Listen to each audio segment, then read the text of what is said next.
Nah saudara, Nabi kita alaihi salatu wassalam melakukan hijrah dari Mekah ke Madinah tidak sekali-kali karena takut, dan tidak sekali-kali karena kurang sabar, dan tidak sekali-kali karena tujuan harta tahta maupun wanita. Karena itu kepada generasi muda kita ingin meningkatkan kewaspadaan terhadap propaganda liberal, propaganda kaum zindik yang menggambarkan hijrahnya Nabi sebagai suatu pelarian seorang penakut, pelarian seorang yang kurang sabar, pelarian seseorang yang hanya ingin mengejar tahta, harta dan wanita.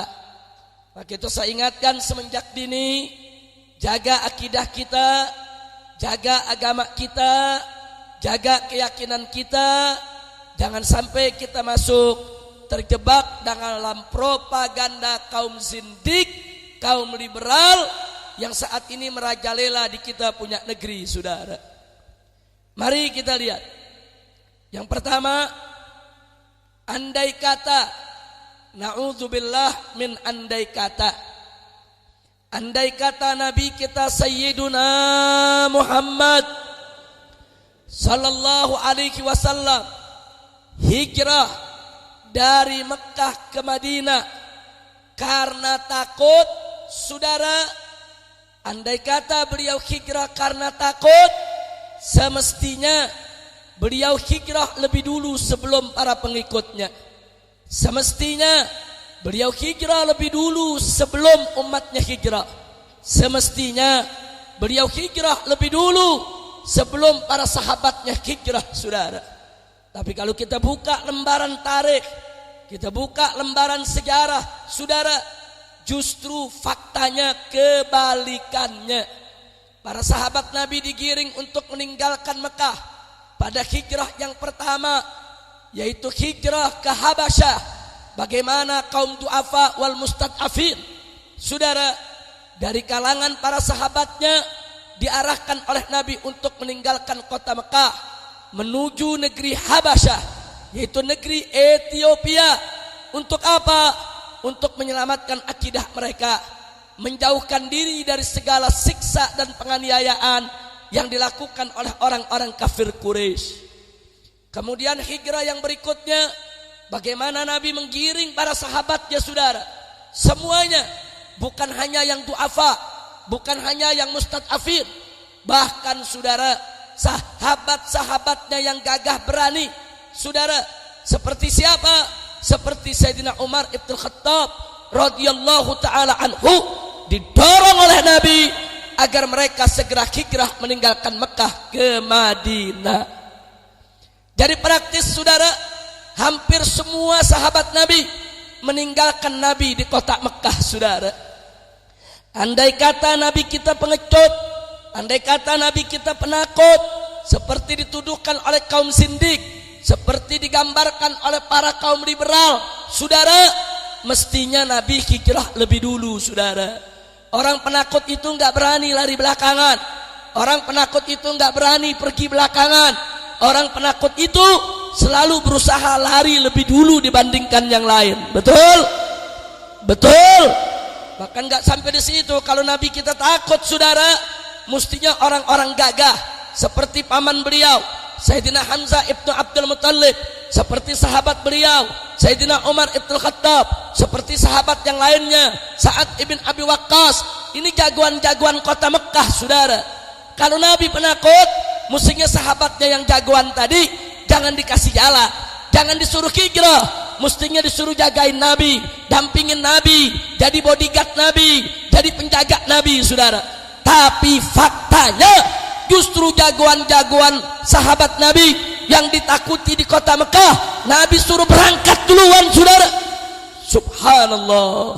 Begitu saya tanya, kalau begitu Nabi kita penakut tidak? Pengecut tidak? Jawab yang kompak, Nabi kita penakut tidak? Pengecut tidak? Apa Nabi hijrah karena takut? Tidak, saudara.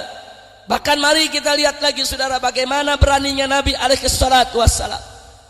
Begitu datang izin dari Allah, beliau harus meninggalkan kota Mekah. Saudara, dapat perintah dari Allah, beliau harus segera berhijrah. Beliau berangkat bersama sahabatnya tercinta, yaitu Sayyiduna Abu Bakar Siddiq radhiyallahu anhu. Saudara, yang menarik, putrinya sendiri, jantung hatinya, yaitu Sayyidatuna Fatimah Zahra, yang Nabi katakan Fatimah bid'atun minni. Fatimah itu adalah bagian daripada diriku. Siapa mencintai Fatimah berarti dia mencintaiku. Siapa menyakiti Fatimah berarti dia menyakitiku. Fatimah, kecintaan Nabi, jantung hati Nabi, kesayangan Nabi, ditinggalkan di kota Mekah, saudara. Nabi bukan gak tahu resiko, saudara. Dengan Nabi melakukan hijrah, sementara orang kafir ingin membunuh Nabi. Kalau mereka tidak berhasil menangkap Nabi, tidak berhasil membunuh Nabi, kemarahan mereka bisa ditumpahkan kepada Fatimah Zahra. Mereka bisa tumpahkan kemarahan mereka kepada putri Nabi. Mereka bisa aniaya Fatimah, mereka bisa lekehkan Fatimah, mereka bisa ganggu Fatimah, mereka bisa bunuh Fatimah, saudara. Kenapa saudara Nabi harus tinggalkan putrinya? Saudara, di sini menunjukkan, Nabi menunjukkan kepada kita, saudara, bahwa untuk menegakkan Islam, untuk menegakkan dakwah, Nabi siap untuk mengorbankan dirinya, mengorbankan keluarganya, mengorbankan putrinya, saudara, daripada harus mengorbankan umatnya, saudara. Subhanallah, walhamdulillah, wala ilaha illallah, wallahu akbar. Umatnya disuruh berangkat menabi, pergi. Jangan kau pikir akan aku, jangan kau pikirkan keluargaku, jangan kau pikirkan putri-putriku, jangan. Kalian berangkat. Subhanallah. Saya mau tanya, kalau sudah begitu Nabi kita penakut bukan? Penakut bukan? Apakah Nabi kita penakut? Apakah Nabi kita penakut? Takbir. Sallu ala Nabi. Jadi jangan sembarangan bilang Nabi itu lari, saudara. Hijrah itu bukan lari, saudara, bukan. Nanti kita lihat kenapa Nabi kita hijrah alaihi salatu wassalam. Bahkan gak sampai di situ, saudara, sepupu beliau yang beliau pelihara semenjak kecil, yaitu Sayyidina Ali ibn Abi Thalib radhiyallahu taala anhu, justru juga ditinggal oleh Nabi di kota Mekah, saudara. Enggak dikasih hijrah saat itu, saudara. Ditinggal di kota Mekah, saudara. Diberikan tugas oleh Nabi. Apa tugasnya?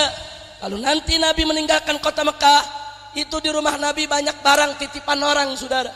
Dipesan dulu Nabi kepada Sayyidina Ali, ya Ali, ini barang milik si fulan, ini barang titipan si fulan, ini barang punya si Anu, nanti kau kembalikan satu-satu kepada yang punya. Subhanallah, saudara. Enggak, sahabatnya semua disuruh berangkat, tapi keluarga sendiri, sepupu sendiri, bahkan putri sendiri tetap dipertahankan oleh Nabi di kota Mekah, saudara. Maka itu catat baik-baik, kalau Muhammad seorang penakut, saudara, mestinya Muhammad lari duluan, bukan pergi belakangan. Betul? Kayak zaman sekarang nih, kalau lagi ada huru hara, biasanya yang lari duluan saya tanya, prajurit atau jenderal? Ayo jawab. Yang lari duluan prajurit atau jenderal? Jenderal. Prajurit emang boleh lari? Nggak boleh. Prajurit disuruh maju, lu maju. Jenderalnya lari pakai helikopter, betul? Ayo jujur, betul? Apa Nabi begitu, saudara? Enggak. Apa ada Nabi suruh tuh sahabatnya maju, terus Nabi lari begitu? Enggak ada, saudara. Enggak ada. Umatnya disuruh berangkat duluan, berangkat kalian. Nabi belakangan, saudara. Begitu saya tanya, kalau begitu Nabi kita jantan tidak? Berani tidak? Bagus tidak? Cinta tidak kepada Nabi? Sallu ala Nabi. Allahumma salli wa sallim wa barik alaih wa ala alihi wa ashabi. Wah, ada yang bilang lagi karena Nabi enggak sabar. Karena Nabi enggak sabar hijrah.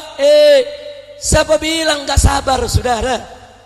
Anda tahu, tatkala orang-orang kafir Quraisy datang membujuk Abu Thalib, datang menghasut Abu Thalib, saudara, supaya Abu Thalib jangan lagi melindungi Nabi, saudara.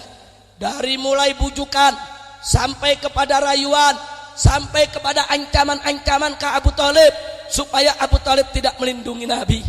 Akhirnya terakhir, begitu Abu Thalib lihat, saudara, Masya Allah, keponakannya yang tercinta ditekan, diancam, tapi tetap Nabi berjuang, saudara. Akhirnya Abu Thalib menangis, saudara. Menangis. Begitu Nabi lihat Abu Thalib menangis, saudara, Nabi tegur Abu Thalib, wahai pamanku, apa kau mulai goyah untuk melindungiku? Apa kau mulai goyah? Kau khawatir untuk menjagaku? Apa kata Abu Thalib? Ya Muhammad, aku cinta kepada engkau, aku sayang kepada engkau. Aku lihat perjuanganmu ini berat. Kau diancam, kau ditekan, kau diteror, kau mau dibunuh. Apa enggak ada cara lain supaya kau ini enggak ditekan oleh mereka? Abu Thalib minta Nabi pakailah cara lain.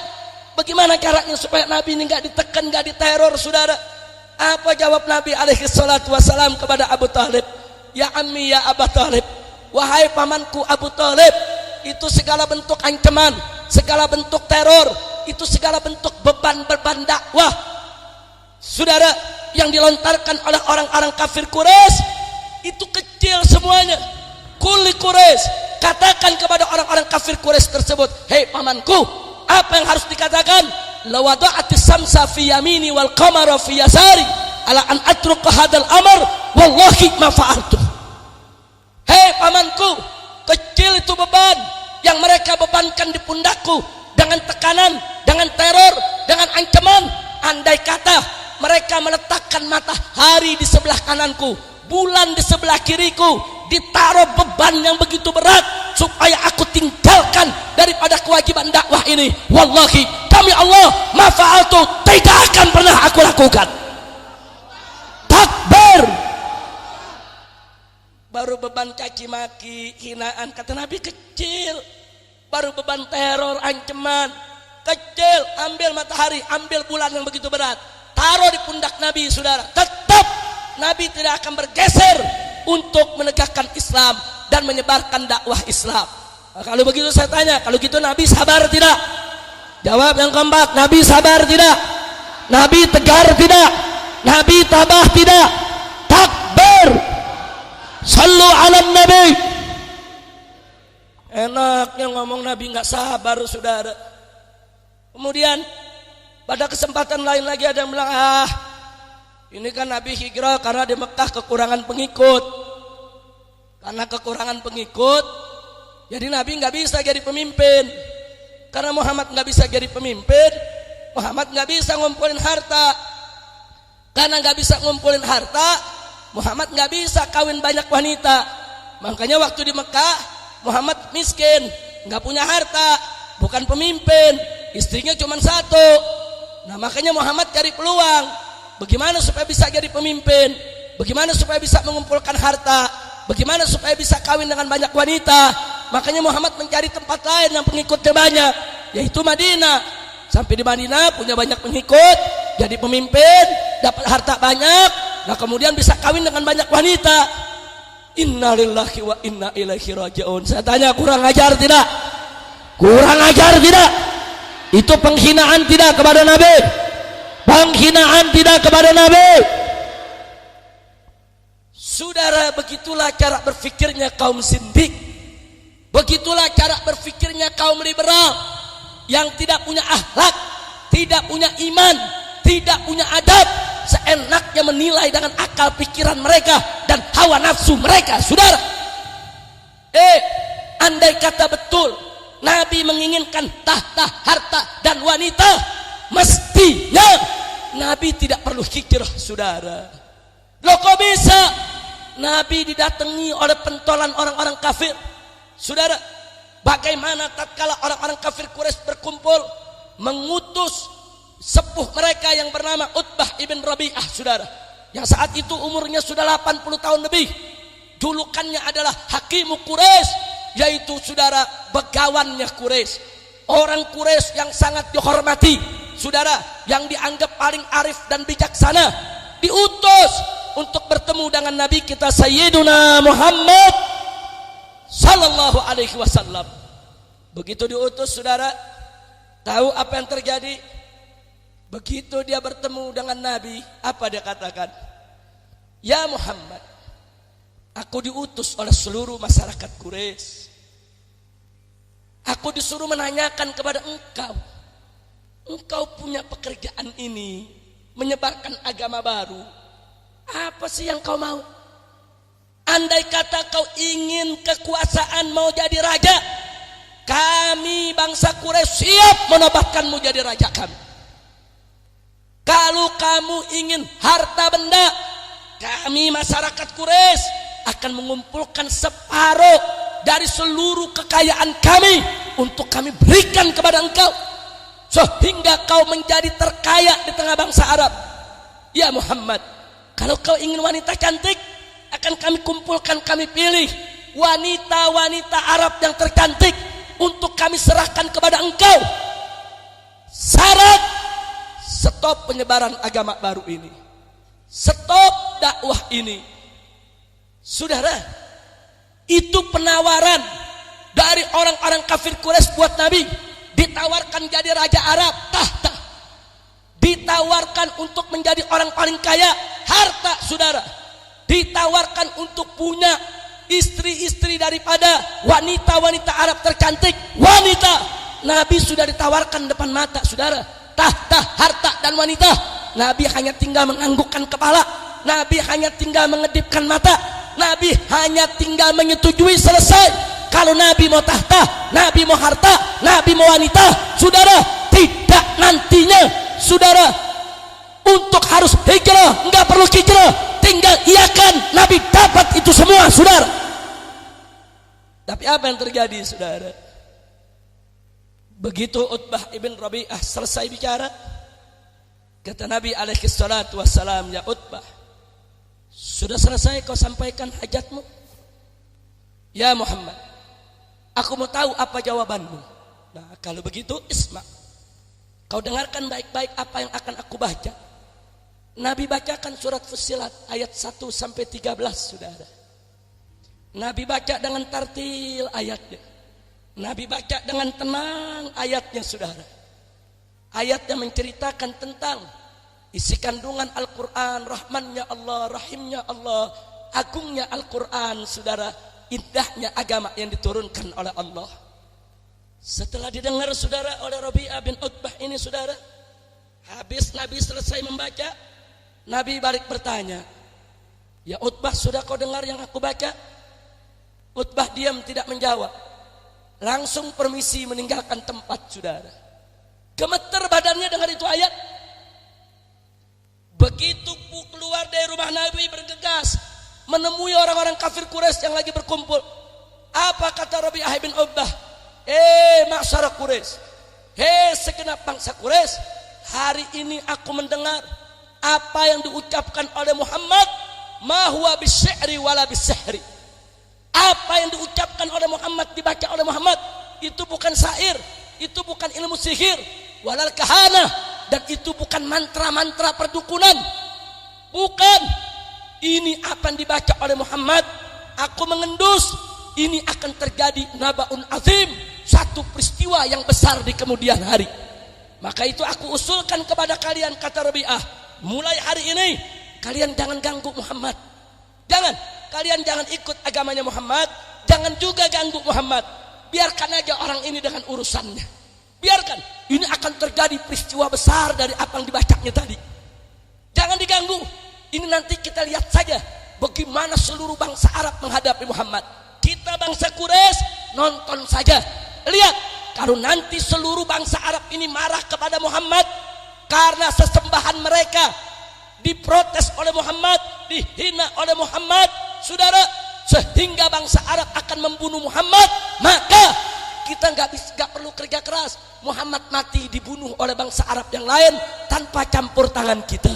Tapi ingat, kalau ternyata Muhammad berhasil menaklukkan seluruh bangsa Arab, Muhammad berhasil menaklukkan seluruh jazirah Arab, maka milkuhu milkukum, maka kerajaannya Muhammad menjadi kerajaan kalian, wa isuhu isukum, dan kemuliaannya Muhammad menjadi kemuliaan kalian semua. luar biasa saudara. Gak bisa Nabi diiming-iming mau disogok dengan tahta harta wanita. Gak bisa saudara. Itu kita punya Nabi alaihi salatu wassalam. Maka itu saya tanya sekali lagi, Nabi kita tegar tidak? Sabar tidak? Apa bisa Nabi disuap? Apa bisa Nabi disogok? Takbir. Saudara, ini orang-orang kafir ngebujuk Nabi saudara, ngerayu Nabi. Bukan hanya dengan tahta, harta dan wanita. Saudara, sampai-sampai ada kompromi akidah. Mereka datang, apa mereka bilang? Saudara ya Muhammad, kita nggak usah ribut, udah kita damai saja. Kenapa sih kita saling bermusuhan? Kita sama-sama Quraisy, kita satu bangsa, kita satu keluarga. Oh, Nabi senang diajak damai. Nabi senang diajak saudara untuk tidak bermusuhan. Tapi Nabi kita cerdas. Nabi tanya, maksudnya damai bagaimana?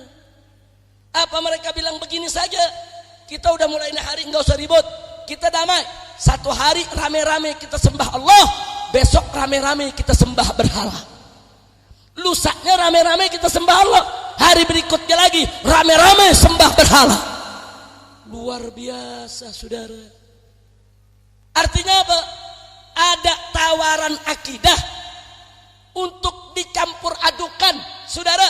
Sehari nyembah Allah, sehari nyembah berhala. Ini namanya mencampur adukan agama. Betul? Betul? Saya mau tanya, di zaman sekarang mencampur adukan agama ada tidak? Ada tidak? Idul Fitri di Lebaran, Natal dia ikut juga ke gereja. Ada gak? Ada gak? Boro-boro orang awam kiai yang Natalan ada. Jujur, betul? Betul? Ini saudara, cerita mencampur adukan agama itu sudah ada dari zaman Nabi, ditawarkan. Lalu apa jawab Nabi?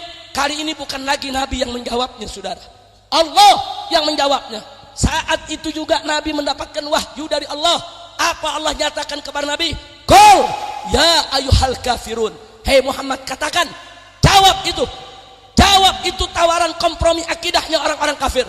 Ya ayyuhal kafirun. Hei orang-orang kafir, la a'budu ma ta'budun. Aku tidak akan menyembah apa yang kalian sembah. Wala antum abiduna ma a'bud. Dan kalian tidak akan menjadi penyembah apa yang aku sembah. Wala ana abidum ma abattum. Dan aku pun tidak akan menjadi penyembah apa yang kalian sembah. Sekali lagi, wala antum abiduna ma a'bud. Kalian tidak sekali-kali menjadi penyembah apa yang aku sembah. Lakum dinukum waliyadin. Dan bagi kalian agama kalian waliyadin. Dan bagiku agamaku. Subhanallah. Allah ajarin Nabi jawabnya jawaban tegas saudara. Saya mau tanya, itu jawaban abu-abu atau tegas? Remeng-remeng atau tegas? Begitu cara jawab saudara. Jangan remeng-remeng saudara, jangan.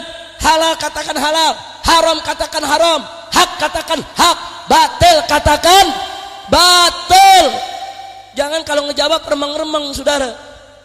Nah giliran gak ada duit ditanya, ini halal apa haram? Haram. Begitu ada duitnya, ya begitu dah.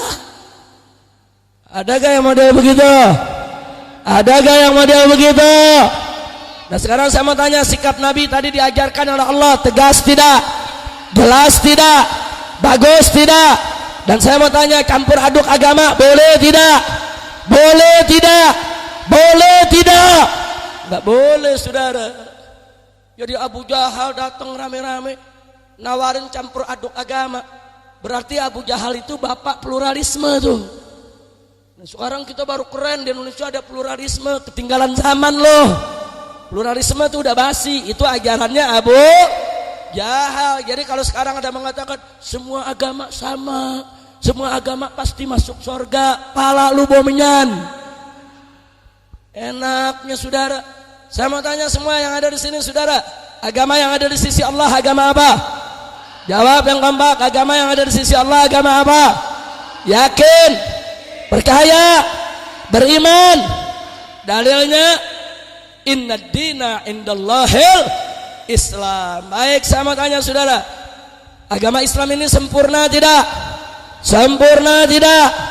Yakin? Yakin? Dan agama yang diridai Allah agama apa? Yakin? Percaya? Dalilnya al-yauma akmaltu lakum dinakum wa atmamtu alaikum ni'mati wa raditu lakumul islama dina. Baik, sekarang saya tanya lagi, selain agama Islam diterima tidak oleh Allah? Jawab yang kompak, selain Islam diterima tidak oleh Allah? Yakin, percaya, beriman. Dalilnya, wa may yabtaghi ghairal islam dina fala yuqbala minhu wa huwa fil akhirati minal khasirin. Jelas saudara, jangan seenaknya ngomong semua agama sama, semua umat agama pasti masuk surga, mulut lu bujigong. Kira-kira jelas tidak? Saya tanya sekali lagi, agama yang benar agama apa? Agama yang ada di sisi Allah agama apa? Bangga tidak jadi orang Islam? Bersyukur tidak jadi orang Islam? Alhamdulillah. Makanya jangan pernah malu untuk menunjukkan identitas Islam. Betul? Ayo saya tanya, masyarakat di sini, malu gak ketahuan jadi orang Islam? Yakin? Malu gak pakai peci? Malu gak pakai kain? Malu gak ke masjid? Malu gak ke musola? Malu gak ikut tabligh? Nah jujur, anak muda sekarang yang malu ke masjid ada gak? Yang malu ke musola ada gak? Yang malu pakai kain ada gak? Kadal kebon. Jadi orang Islam ke masjid malu, ke musola malu. Orang kalau buat maksiat malu, bukan berbuat baik malu. Betul? Betul. Ada lagi anak zaman sekarang pakai nama Islam dia malu, saudara. Malu, di kampungnya dikasih nama bagus, Abdurrahman. Bagus gak? Bagus gak? Bagus gak? Begitu ke Jakarta ganti nama, kenalan, nama ente siapa? Meksi. Kadal kebon. Ada gak yang begitu? Ada gak yang begitu? Ada lagi perempuan dari kampung namanya bagus, Siti Maimunah. Bagus gak?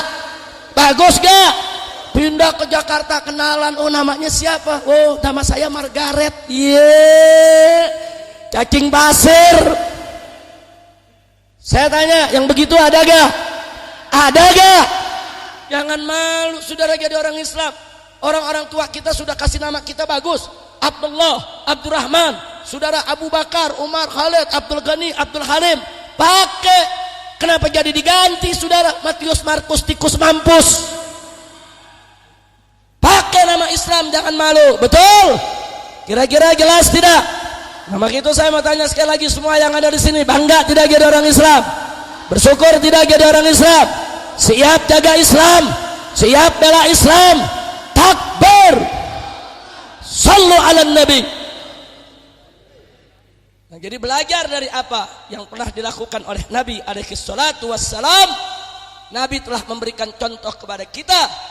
Di dalam berjuang harus sabar, harus tegak, harus tabah, harus tegas, harus jelas, dan yang paling penting harus ikhlas hanya untuk mencari ridha Allah subhanahu wa ta'ala. Maka itu saya mau tanya juga nih, kalau udah lihat begitu saudara, sejarah kita punya Nabi, kalau begitu Nabi penakut bukan? Penakut bukan? Kalau begitu Nabi itu hijrah saudara dari Mekah ke Madinah karena takut bukan? Karena kurang sabar bukan? Karena untuk tahta harta wanita bukan? Yakin? Nah sekarang muncul pertanyaan, kalau Nabi hijrah bukan karena takut, bukan karena kurang sabar, bukan juga karena tahta harta wanita, lalu kenapa Nabi harus hijrah? Lima hajaran Nabi sallallahu alaihi wasallam. Kenapa sih Nabi mesti hijrah saudara? Nah kalau anda mau tahu jawabannya, mari kita lihat dialog yang terjadi antara Nabi kita Sayyiduna Muhammad sallallahu alaihi wasallam dengan Sayyidina Ali ibn Abi Thalib radhiyallahu taala anhu sesaat sebelum Nabi meninggalkan rumah di malam hijrah saudara. Sebelum Nabi meninggalkan rumah di malam hijrah, Nabi tugaskan Ali ibn Abi Thalib untuk tidur di atas tempat tidurnya Nabi dengan berselimutkan kain burdahnya Nabi. Resikonya nanti malam rumah Nabi akan didobrak oleh pemuda-pemuda kafir Quraisy karena mereka punya rencana kuat untuk membunuh Nabi, dan mereka akan bunuh siapa saja tuh. yang ada di tempat tidur Nabi berselimutkan burdah Nabi, saudara, karena mereka mengira itu adalah Nabi, saudara.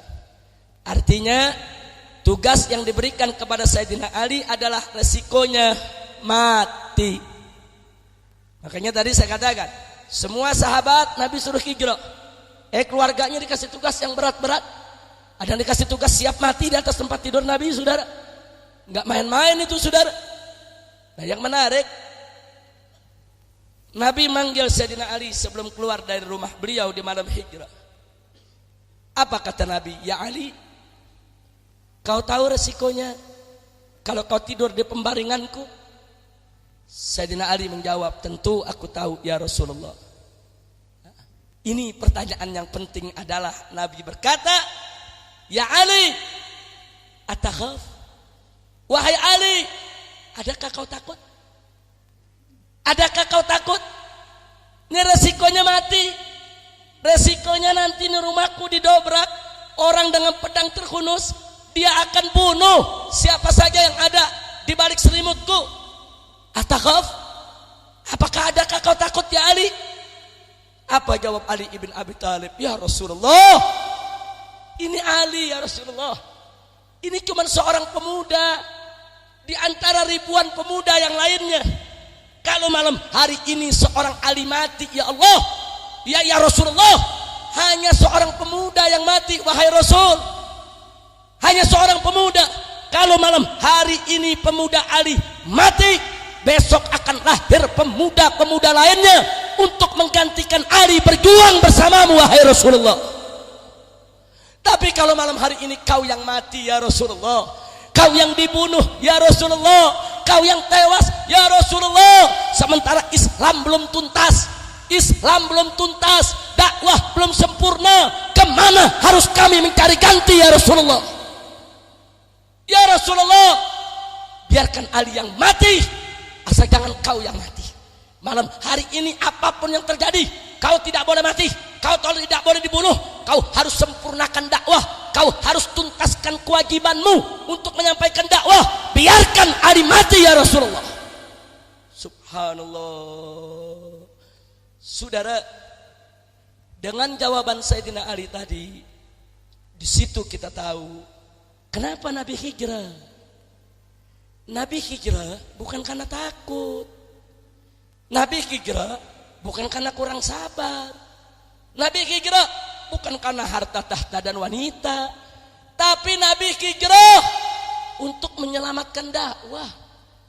Nabi hijrah untuk menuntaskan tugas. Nabi hijrah untuk menyempurnakan kewajiban. Kalau malam hari itu Nabi mati, kalau malam hari itu Nabi dibunuh, Nabi tewas, saudara, Al-Quran belum 30 juz, Islam belum sempurna, dakwah belum tuntas. Kalau Nabi harus mati malam hari itu, hancur ini Islam, saudara. Dan jangan mimpi Islam bisa sampai ke negeri kita, saudara. Maka itu kepala jadi kaki, kaki jadi kepala. Di malam itu Nabi tidak boleh dibunuh, Nabi tidak boleh mati, Nabi tidak boleh tewas. Nabi harus selamat untuk menyelamatkan dakwah, saudara.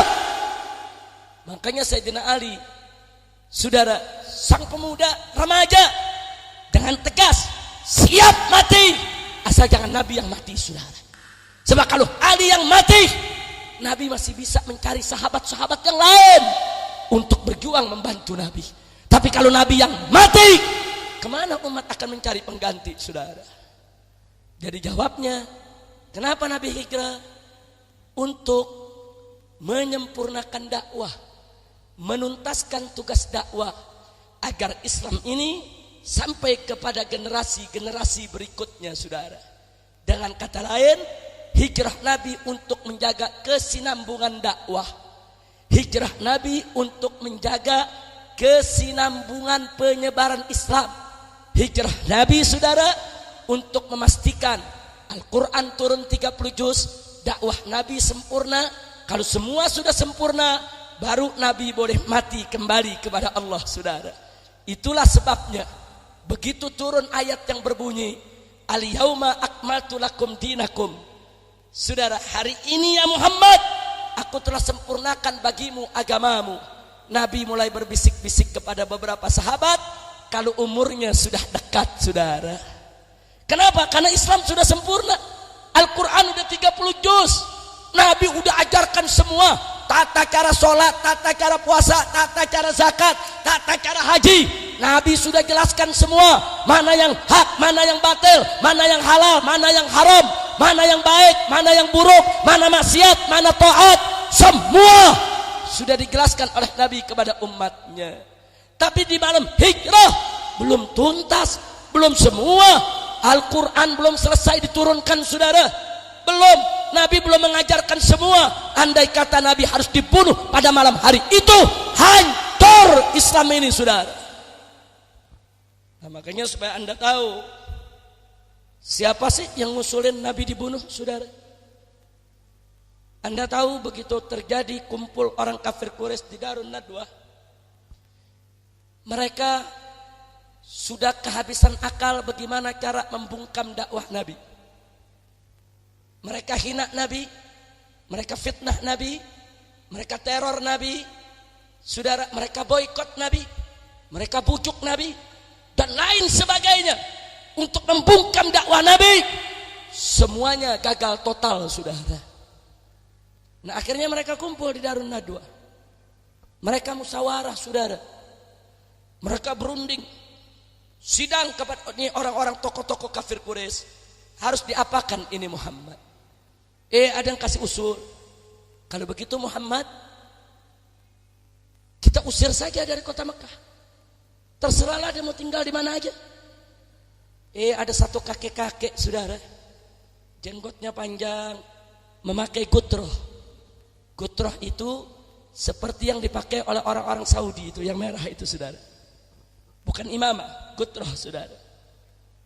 Ini kakek-kakek ini entah dari mana datangnya, ikut nimbrung dalam rapat, saudara. Ikut nimbrung dalam rapat. Begitu ada yang mengusulkan usir saja Muhammad dari Mekah, ini kakek langsung angkat tangan, jangan. Kalau Muhammad kalian usir, Muhammad akan dapat pengikut. Itu di Madinah pengikutnya udah banyak. Kalau kalian usir itu Muhammad ke Madinah, susun kekuatan, besok Muhammad akan balas dendam dengan kalian. Jangan. Akhirnya masyarakat setuju dengan ucapan si kakek tadi, saudara. Ada yang ngusulin, kalau begitu kita penjarakan saja Muhammad, nggak boleh keluar dari rumah. Kita buat sel, kita tutup, kita rantai. Seumur hidup sampai mati, Muhammad tidak boleh keluar lagi dari penjara tersebut. Ini kakek langsung teriak, saudara. Jangan.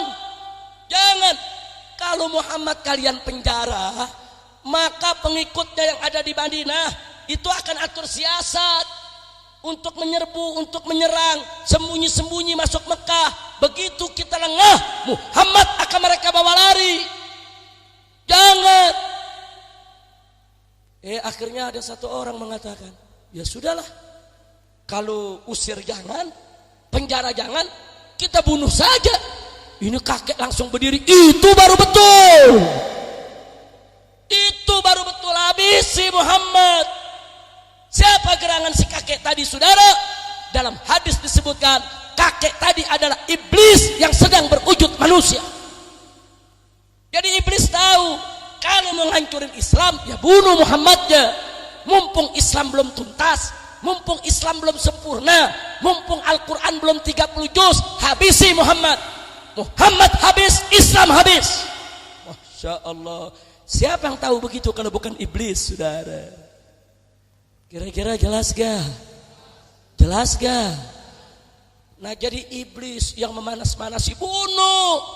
Akhirnya mereka sepakat untuk membunuh Nabi, saudara. Nah, makanya tadi saya katakan, iblis punya rencana luar biasa. Saudara, mereka mau bunuh Nabi karena mereka tahu Islam gak bisa dibendung kalau Muhammad tidak mati, saudara. Muhammad bunuh dulu, baru Islam bisa dibendung, saudara. Maka itulah tadi kita katakan, Sayyidina Ali, saudara, merelakan dirinya untuk dibunuh, asal jangan Nabi yang dibunuh, saudara. Kalau Nabi yang dibunuh, kemana mencari ganti? Inilah jawaban kita. Jadi Nabi hijrah, saudara, bukan karena takut, bukan karena tahta harta dan wanita.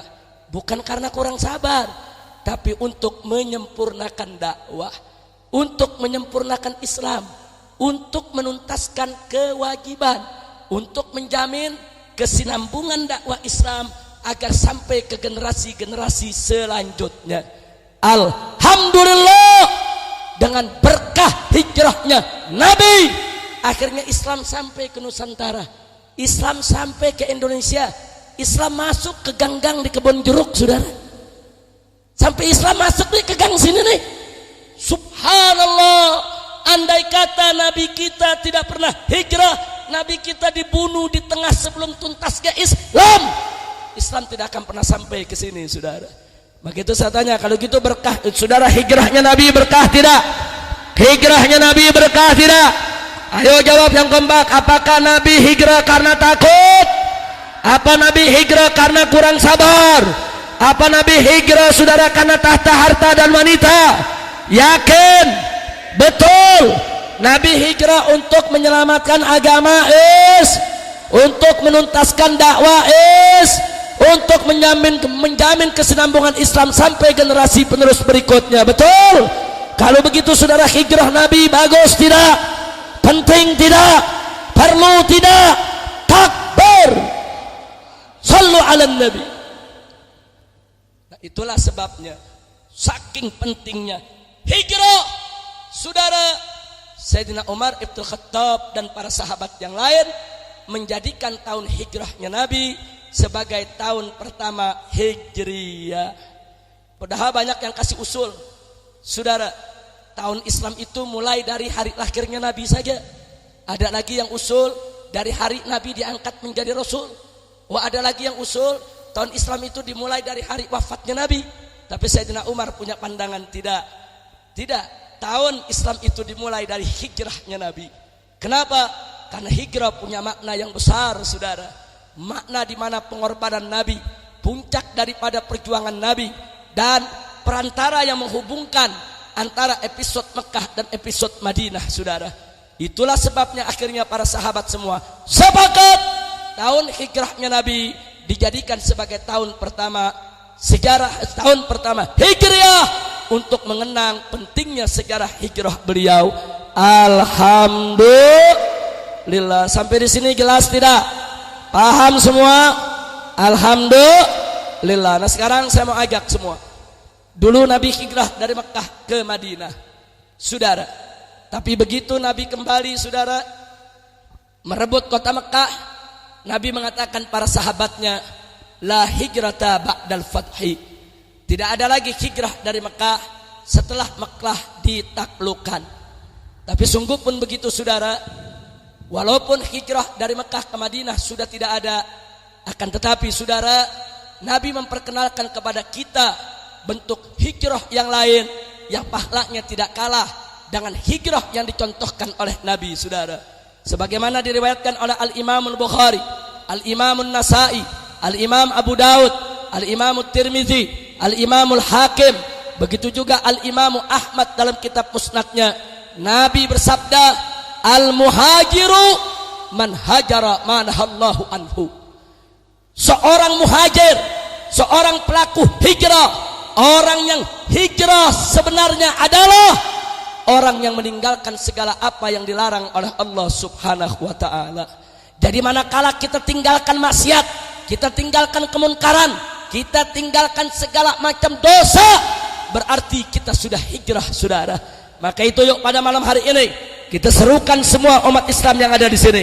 Mari kita hijrah, saudara. Hijrah minal batil ilal haq, hijrah minal maksiyah ilal ta'ah, hijrah minas sayyi'ah ilal hasanah, hijrah minal haram ilal halal, hijrah, saudara, dari perbuatan buruk kepada buatan baik, hijrah dari perbuatan jahat, saudara, kepada perbuatan taat. Mari kita hijrah minaz zulumati ilan nur. Siap hijrah, siap tinggalkan maksiat, siap tinggalkan kemunkaran, siap tinggalkan dosa. Takbir. Salah satu dosa besar yang ada di hadapan kita saat ini adalah membiarkan kepemimpinan umat Islam di Jakarta di tangan orang kafir, saudara. Ini saudara satu dosa besar. Maka itu saudara, ayo kita hijrah. Hijrah dari kepemimpinan kafir kepada kepemimpinan Islam saudara. Tinggalkan kepemimpinan kafir, tinggalkan gubernur kafir, tinggalkan saudara siapapun wali-wali kafir. Kita ganti dengan pemimpin-pemimpin muslim, gubernur-gubernur muslim, wali-wali muslim, untuk mendapatkan ridha Allah subhanahu wa ta'ala. Setuju? Takbir. Masya Allah, nggak boleh didiamin saudara. Maka itu melalui semangat tahun baru kali ini saudara, yuk mari kita hijrah. Ini di hadapan kita ada pintu, ada kesempatan besar untuk kita gantikan kepemimpinan kafir dengan kepemimpinan muslim saudara. Allah berikan kesempatan kepada kita. Allah berikan kesempatan fursah dahabiyah kepada kita saudara. Jangan sampai kesempatan ini kita sia-siakan saudara. Enggak boleh Pak, enggak boleh Bu, kita mengangkat orang kafir sebagai pemimpin, enggak boleh. Enggak boleh. Oh, ada yang mengatakan, Habib Rizik, kalau Anda bicara seperti itu berarti Anda bicara sara. Ini bukan sara, ini ajaran agama. Habib Rizik, kalau begitu Anda melanggar konstitusi. Tunggu dulu, konstitusi yang mana yang mewajibkan orang kafir untuk memimpin umat Islam? Enggak ada saudara. Di dalam konstitusi kita, Undang-Undang Dasar 1945 pasal 29 ayat 2 berbunyi bahwa negara menjamin tiap warga negara untuk menjalankan ibadah sesuai dengan keyakinannya masing-masing. Artinya setiap umat beragama di Indonesia dijamin oleh negara untuk menjalankan ajaran agamanya saudara. Nah, kita umat Islam termasuk ajaran agama kita untuk kita tidak boleh memilih orang kafir sebagai pemimpin. Itu ajaran Islam, itu kewajiban Islam saudara. Artinya ini ajaran Islam saudara dijamin oleh konstitusi untuk dijalankan oleh umat Islam. Betul? Takbir. Enaknya ngomong kalau bicara begini sara inkonstitusional. Dari mana datangnya saudara?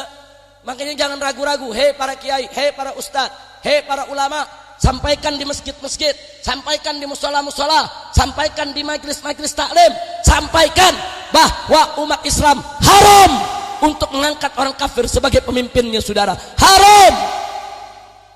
Waduh, lagi yang bilang Habib Rizik, jangan politisasi masjid dong. Masjid jangan dijadikan ajang politik. Ini yang melarang kita memilih pemimpin muslim saudara, itu Allah, ada di dalam Al-Quran. Nah sekarang saya mau tanya, ayat Al-Quran boleh gak dibaca di masjid? Boleh gak dibaca waktu khutbah Jumat? Boleh gak dibaca di majelis taklim? Boleh gak disampaikan di tabligh akbar? Enak yang ngomong dalam masjid gak boleh politisasi. Lu ngomong bebeduk yang gak bisa jawab.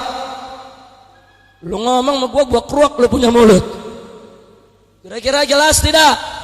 Jelas tidak? Nah sebelum saya akhiri saudara, perhatikan baik-baik. Nah jadi bagi yang belum tahu supaya tahu. Nah ini khususnya masyarakat awam, khususnya anak-anak muda. Saudara, yang melarang kita mengangkat pemimpin orang kafir, jangan mimpin umat Islam, yaitu Allah. Mana ayatnya? Oh ayatnya belasan saudara. Saya sampaikan 3 aja malam ini saudara. Yang pertama, nanti kalau Anda pulang ke rumah, buka mushaf Al-Quran yang ada terjemah. Anda baca terjemahnya saudara. Surat An-Nisa ayat 144. Catat, nanti sampai rumah baca. Apa kata Allah di sana? Faqala ta'ala, ya ayyuhalladzina amanu la tattakhidul kafirina awliya min dunil mu'minin. Aturiduna an taj'alu lillahi 'alaikum sultanan mubina. Shadaqallahul azim. Luar biasa ayat ini saudara. Allah menyerukan orang-orang yang beriman dengan seruan yang penuh kasih sayang. Ya ayyuhalladzina amanu, hei orang-orang yang beriman. Duhai orang-orang yang beriman. Aduhai hamba-hamba Allah yang beriman. La tattakhidul kafirina awliya, kata Allah. Jangan sekali-kali kalian menjadikan, memilih orang-orang kafir sebagai aulia, sebagai pelindung, sebagai pemimpin. Min dunil mu'minin, dengan mengabaikan orang-orang yang beriman. Padahal yang beriman masih banyak, yang muslim masih banyak, muslim yang jujur masih banyak, muslim yang pintar masih banyak, muslim yang bagus masih banyak. Nggak boleh milih orang kafir, saudara, haram. Terus selanjutnya apa kata Allah? Saudara, aturiduna an taj'alu lillahi alaikum sultanan mubina. Kalau kalian tetap ngotot, hei umat Islam, tetap mengangkat orang kafir, milih orang kafir sebagai pemimpin, Allah tegur, aturiduna an taj'alu lillahi alaikum sultanan mubina. Apa kalian menginginkan, apa kalian sengaja untuk menjadikan bagi Allah alasan yang jelas untuk menyiksa dan mengazab kamu sekalian? Ini peringatan dari Allah. Hei umat Islam, kalau kalian ngotot tetap milih orang kafir sebagai pemimpin, berarti kalian sudah berikan kepada Allah alasan yang nyata, alasan yang jelas untuk Allah menyiksa kamu sekalian, untuk Allah mengirim musibah dan malapetaka. Masya Allah. Saya tanya saudara, ini firman siapa? Jawab yang kompak, firman siapa? Firman siapa? Jadi yang melarang umat Islam memilih orang kafir sebagai pemimpin siapa? Siapa? Ada tidak dalam Al-Quran? Ada tidak dalam Al-Quran? Kalau begitu boleh gak dibaca di masjid? Boleh gak disampaikan pada khutbah Jumat? Boleh gak dibacakan dalam tabligh akbar? Boleh gak dibahas dalam majlis taklim? Takbir! Hati-hati saudara, gak boleh kita sembarangan mengangkat pemimpin. Yang kedua, buka surat yaitu Al-Maidah ayat 51 saudara. Apa Allah nyatakan? Faqala ta'ala ya ayyuhalladzina amanu la tattakhidul yahuda wan nasara awliya ba'duhum awliya'u ba'din wa may yatawallahum minkum fa innahum minhum innallaha la yahdil qaumadz zalimin. Shadaqallahul azim. Ini ayat saudara lebih fokus lagi. Allah nyatakan ya ayyuhalladzina amanu, wahai orang-orang yang beriman, duhai orang-orang yang beriman, la tattakhidul yahuda wan nasara awliya. Jangan sekali-kali kamu menjadikan, memilih orang-orang Yahudi dan orang-orang Nasrani sebagai pemimpin. Ba'duhum awliya'u ba'din. Itu sebagian orang-orang Yahudi dan Nasrani pemimpin untuk sebagian mereka. Artinya saudara, orang kafir mimpin orang kafir silakan, Yahudi mimpin Yahudi silakan, Nasrani mimpin Nasrani silakan. Saudara, di provinsi Bali mayoritas Hindu, mereka ngotot gubernurnya mesti Hindu, silakan, kita nggak maksa saudara. Di NTT, Nusa Tenggara Timur, mayoritas Kristen, gubernurnya mesti Kristen, silakan, kita nggak ngotot saudara. Enggak, umat Islam itu adil, umat Islam itu menjunjung tinggi asas proporsionalitas saudara. Di wilayah mereka silakan mereka menjadi pemimpin, betul. Tapi ini Jakarta, mayoritas Muslim saudara, 90% penduduk ibu kota Jakarta adalah Islam. Gak boleh dong dipimpin sama orang kafir, kurang ajar. Masya Allah, kira-kira jelas tidak? Paham tidak? Paham tidak? Masya Allah, gak sampai di situ saudara. Ada yang lebih berbahaya. Apa kata Allah? Wa may yatawallahum minkum. Barang siapa di antara kalian, man ini barang siapa? Kalau disebut barang siapa, siapa aja saudara? Mau pejabat, mau umaro, mau ulama, mau habib, mau kiai, mau gus, mau ustad, mau pengusaha, mau wartawan, mau mahasiswa, mau santri, siapa saja di antara kamu hai umat Islam yang coba-coba menjadikan orang-orang Yahudi dan Nasrani sebagai pemimpin, fa innahu minhum, maka orang tersebut termasuk golongan mereka. Masya Allah. Siapa yang berfirman? Siapa yang berfirman?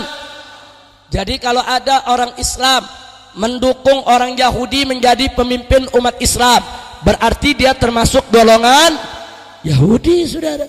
Kalau dia mendukung Nasrani saudara untuk menjadi pemimpin umat Islam, berarti dia termasuk golongan. Kalau ada yang mendukung Kutil Babi mimpin Jakarta, berarti dia termasuk golongan. golongan babi. Makanya jangan marah kalau saya katakan ada kiai yang dukung kutil babi, itu namanya kiai babi. Kiai apa? Kiai apa? Kiai apa? Ada pejabat dukung kutil babi, pejabat. Lurah dukung kutil babi, lurah. Camat dukung kutil babi, camat. Menteri dukung kutil babi, menteri. Jenderal dukung kutil babi, jenderal. Habib dukung kutil babi, Habib. Lu ngatain Habib babi semangat bener loh. Tolong para kiai jangan tersinggung, para habaib jangan tersinggung. Saya sengaja bicara begitu supaya adil. Kan man itu kan siapa aja. Mau habib, mau kiai, man umum saudara. Nah sengajanya kan apa? Ya buat manfaat juga. Kalau saya nggak sebutin kiai, saya nggak sebut habib, yang saya sebut cuman lurah, camat, gubernur, menteri, pejabat. Saya bisa turun ditangkap lagi saudara. Selesai ceramah ditangkap lagi. Kenapa Pak ditangkap? Habib udah menghina pejabat. Betul. Nah, tapi kalau saya sebut kiai, sebut habib, saya bisa bantah. Loh, kan habib gue sebut juga, goblok. Nah, jadi bukan menghina pejabat, betul? Betul. Nah, maka itu sekarang saya mau tanya nih semua saudara, mau tidak mengangkat orang kafir jadi pemimpin? Betul? Yakin? Yang terakhir, yang ketiga, saudara. Baca surat At-Taubah ayat 23, saudara. Wallahu subhanahu wa ta'ala qala, ya ayyuhalladzina amanu la tattakhidhu aba'akum wa ikhwanakum awliya in istahabbul kufra 'alal iman. Luar biasa ini ayat saudara. Apa kata Allah dalam Al-Qur'an? Ya ayyuhalladzina amanu, hei orang-orang yang beriman, duhai orang-orang yang beriman, la tattakhidhu aba'akum, jangan sekali-kali kau jadikan, kau pilih ayah kandungmu sendiri, wa ikhwanakum, dan saudara-saudara kandungmu sendiri, aulia, sebagai pelindung, sebagai pemimpin. Ini istahabbul kufra 'alal iman, kalau mereka lebih menyukai memilih kekafiran daripada keimanan. Catat baik-baik saudara. Saudara, seorang muslim punya bapak kafir, punya saudara kafir, walaupun itu bapak kandungnya, walaupun itu saudara kandungnya. Kalau bapak kandungnya kafir, saudara kandungnya kafir, tetap tidak boleh dijadikan pemimpin saudara. Haram. Bapak kita sendiri, saudara kandung kita sendiri kalau kafir, nggak boleh kita pilih jadi pemimpin. Apalagi kutil babi. Bapak bukan, saudara bukan. Betul? Betul? Saya mau tanya, tuh kutil babi bapak lu bukan? Saudara lu bukan? Nah bapak bukan, saudara bukan, kenapa jadi dipilih? Ngawur tidak? Nah maka itu saya mau tanya, nih, siap tidak besok rebut Jakarta? Rebut Jakarta secara konstitusional, siap tidak? Siap tidak? Jadi sekarang saya mau tanya, yang melarang umat Islam, saudara, agar mereka tidak boleh memilih orang kafir sebagai pemimpin, siapa yang melarang? Jawab semua, siapa yang melarang? Siapa yang melarang? Siap patuh kepada Allah, siap taat kepada Allah, siap tunduk kepada Allah. Takbir.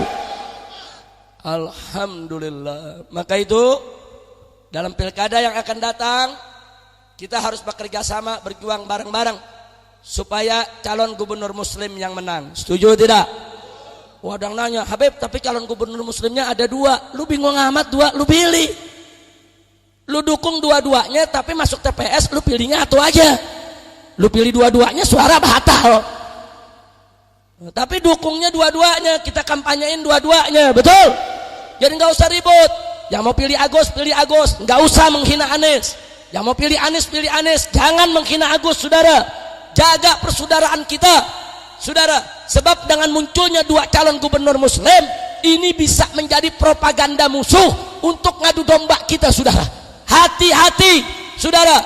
Nggak boleh, ini politik adu domba. Maka itu umat Islam mesti cerdas. Baik, kami diberikan 2 calon pasangan daripada gubernur muslim, nggak apa-apa, kita terima. dua-duanya kita bela, dua-duanya kita dukung, dua-duanya kita angkat, dua-duanya harus menang saudara. Dan saya berharap dua-duanya menang, masuk ke putaran kedua sehingga kutil babi KO di putaran pertama saudara. Takbir. Siap tidak?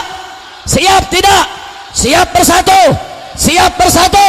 Ayo masyarakat Kebun Jeruk, angkat tangannya semua, kepalkan tangan di atas. Takbir. Siap bela Allah, siap bela Rasul, siap bela Nabi, siap bela Islam, siap rebut Jakarta. Takbir. Sallu ala Nabi. Supaya lebih mantap dalam perjuangan kita bersatu, malam ini saya mau angkat sumpah semuanya.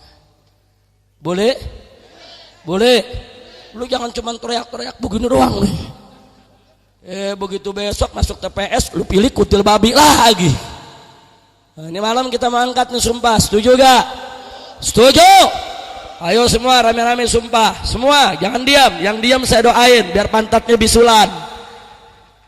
Ayo semua. Bismillahirrahmanirrahim.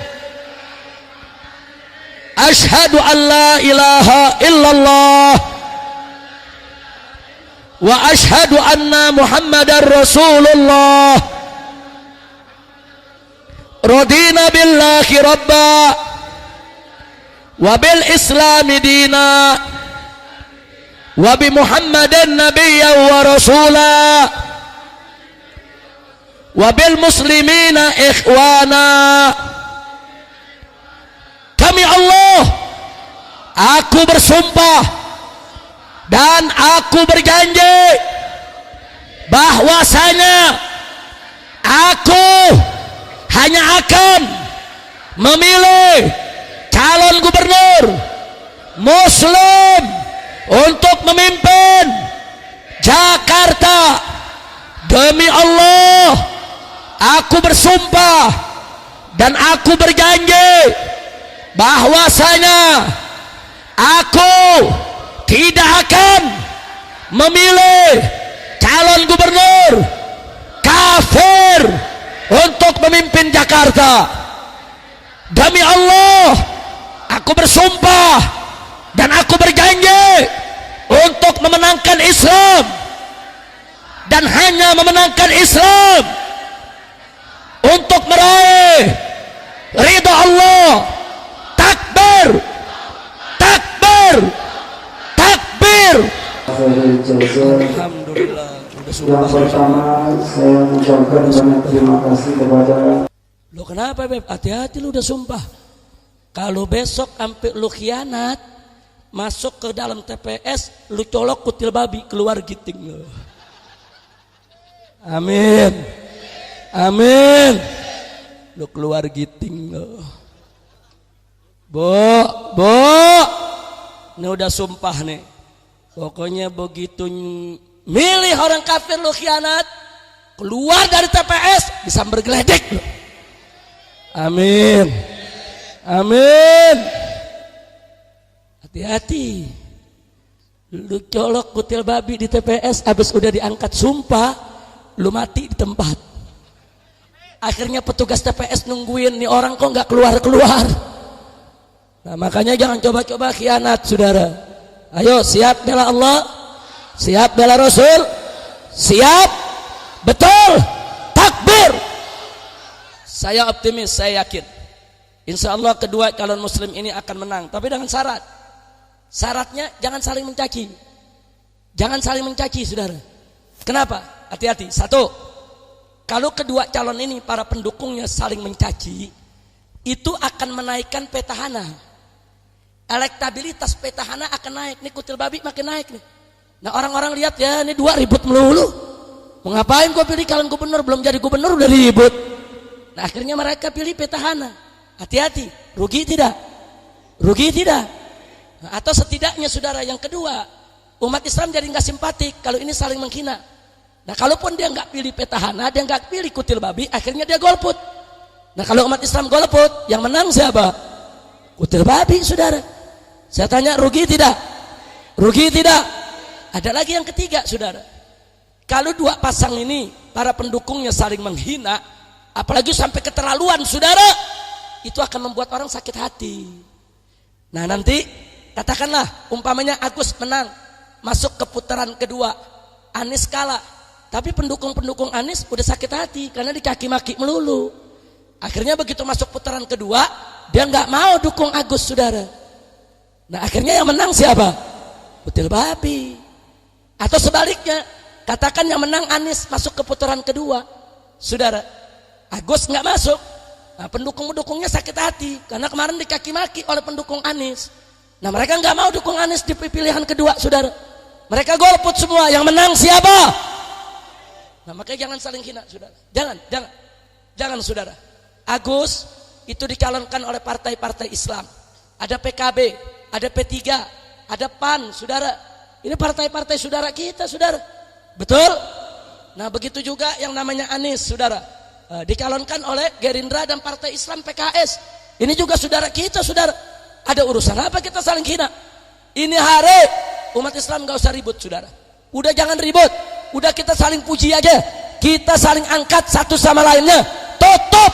Jangan ada yang bercerita tentang kejelekan salah satu daripada pasangan calon gubernur Muslim. Setuju tidak?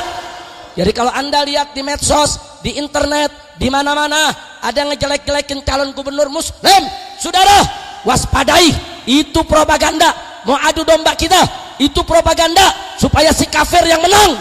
Umat Islam gak boleh ribut sesama umat Islam. Betul? Andai kata pun kita ribut, andai kata kita ribut nih, Muslim sama Muslim lagi berkelahi nih, ada orang kafir datang, sudah berhenti dulu berantemnya, lu tonjok tuh kafir. Udah lu tonjok bonyok, baru lu berkelahi lagi. Kira-kira jelas gak? Jelas gak? Berantem ada ilmunya, saudara. Bukan gerabak gerubuk berantem gak karu-karuan. Muslim sama Muslim gak boleh ribut. Andai kata pun ribut, kalau orang kafir datang mau ambil keuntungan, gebugin dulu si kafir, kalahkan dulu si kafir, jatuhkan dulu si kafir. Setuju tidak? Setuju tidak? Takbir. Siap rebut Jakarta, siap pilih calon gubernur Muslim. Takbir. Jadi kita dukung dua-duanya. Setuju? Tapi di dalam TPS lu jangan dukung dua-duanya, satu aja. Ini saking baiknya, ada ibu-ibu nih masuk TPS, inget ceramah Habib Rizik, dukung dua-duanya. Gua colok dah dua-duanya. Nah begitu dicolok dua-duanya, saya tanya, suratnya sah apa batal? Sah apa batal? Akhirnya kita menang apa kalah? Kalau dalam TPS colok satu aja. Colok Agus, jangan colok Anies. Colok Anies, jangan colok Agus. Yang kutil babi, lu jangan lihat. Udah lu jangan lihat. Iya, saudara, kita sekarang diumpamakan nih, saudara mau sarapan pagi pakai nasi uduk. Yang satu nasi uduk pakai ayam, yang satu nasi uduk pakai kambing, yang satu nasi uduk pakai babi. Lu pilih yang mana? Mau pilih yang babi? Enggak, pilih yang kambing atau yang ayam. Betul? Betul? Yang kambing halal, yang ayam halal, yang babi lu jangan pilih. Masya Allah, jangan kata milih, lihatnya aja jangan. Mau ngapain lu liatin babi? Masya Allah, kira-kira jelas gak? Jelas gak? Ayo sekali lagi saya tanya semuanya, siap bersatu tidak? Ayo supaya semangat, angkat lagi tangannya semua. Semua tangan angkat, takbir. Siap rebut Jakarta. Siap rebut Jakarta. Siap menangkan calon gubernur Muslim. Takbir. Takbir. Takbir. Allahu Akbar. Sallu ala Nabi.